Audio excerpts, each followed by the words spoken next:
Hello BookTube, it's Joshua here, and today is Irish Poetry Saturday, where I'm reading from this book, 1000 Years of Irish Poetry, edited by Kathleen Hoagland. And today we have Torna. This is the second poet that features at the beginning of this book. And it says here, Torna was the last great bard of pagan Ireland. He died sometime in the 5th century. Among the poems by him that have reached us is this lament over Cork and Niall of the 9 hostages, to whom he was bound by the tie of fosterage. And then it has a quote here about the translation. The present version of this ancient relic is as nearly literal as possible, and expressly made in deprecation of the refining upon the original, by which many of the poetical translations of the bards are characterized, Samuel Ferguson writes in his notes.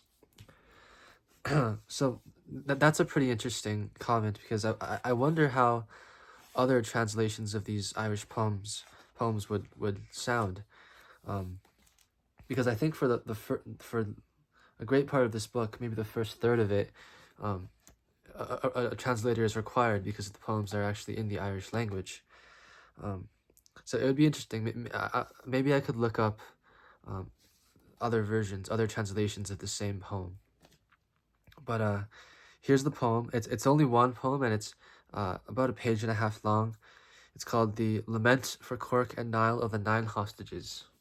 So here it is. My foster children were not slack. Cork or Niall ne'er turned his back. Niall, of Tara's palace hoar, worthy seed of Owen More. Cork, of Cashel's pleasant rock, Concade Caha's honoured stock.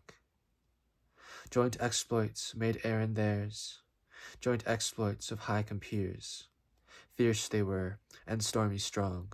Niall, amid the reeling throng, stood terrific, nor was Cork hindmost in the heavy work. Niall mac Eochi viva hain ravaged Albin, hill and plain.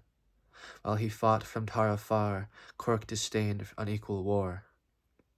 Never saw I man like Niall, making foreign foemen reel. Never saw I man like Cork, swinging at the savage work. Never saw I better twain, search all Erin round again. Twain so stout in warlike deeds, twain so mild in peaceful weeds. These the foster children swain of Torna, I who sing the strain. These they are, the pious ones, my sons, my darling foster sons, who duly every day would come to glad the old man's lonely home. Ah, happy days I've spent between old Tara's halls and Cashel Green. From Tara down to Cashel Ford, from Cashel back to Tara's lord. When with Niall, his regent, I dealt with princes royally. If with Cork perchance I were, I was his prime counsellor. Therefore Niall I ever set on my right hand, thus to get judgments grave and weighty words for the right hand loyal lords. But ever on my left-hand side, gentle Cork, who knew not pride, that none other so might part his dear body from my heart. Gone is generous Cork, O yon, woe is me. Gone is valiant Niall O'Con, woe is me. Gone the root of Tara's stock, woe is me. Gone the head of Cashel Rock, woe is me. Broken is my witless brain, Niall, the mighty king, is slain. Broken is my bruised heart's core, Cork the Rymore is no more. Mourns lay Con in tribute's chain, lost mac Eochi viva hain. And her lost mac Louis true, mourns lay Moga, ruined too. So this was translated by Samuel Ferguson, and in the last 4 lines, it was, I believe, it was referencing a pretty interesting historical detail. I think there's this line here, the 4th line from the bottom, which says, Mourns lay Con in tribute's chain. And then the very last line is, Mourns lay Moga, ruined too. And the footnote here explains it. Leith Cuan or Con and Leith Moga were the names of the 2 great divisions of Ireland in ancient times. The princes Cork and Niall were the representatives. This territorial division was made in the reign of Khan of the Hundred Battles, circa AD 180, and was marked by a great wall reaching from Galway to Dublin.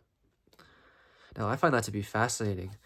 And in light of that note, it seems that this poem actually has some historical relevance. I would love to find a book then about ancient Ireland, because I know nothing about its history, so that might be something that I'll look out for if I ever go used book shopping or something like that.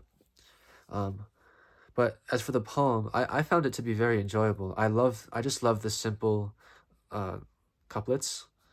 I find them to be very enjoyable, and well, yeah, I don't know exactly what to say other than that. It's very interesting historically, and um, just very pleasing to read. Yeah, but I want to hear what you guys think of it, because it is a very unique poem. So I would love to hear your guys' comments. But in any case, I think that's all for today. Uh, I'll be back next Saturday with the next poems. I believe let me see who's up next. Uh, Caelius Sedulius is up next. He has about 3 or 4 poems, and then after that is Saint Patrick, which is pretty fascinating. So that'll be all for today. I hope you guys are all having a great Saturday, and goodbye.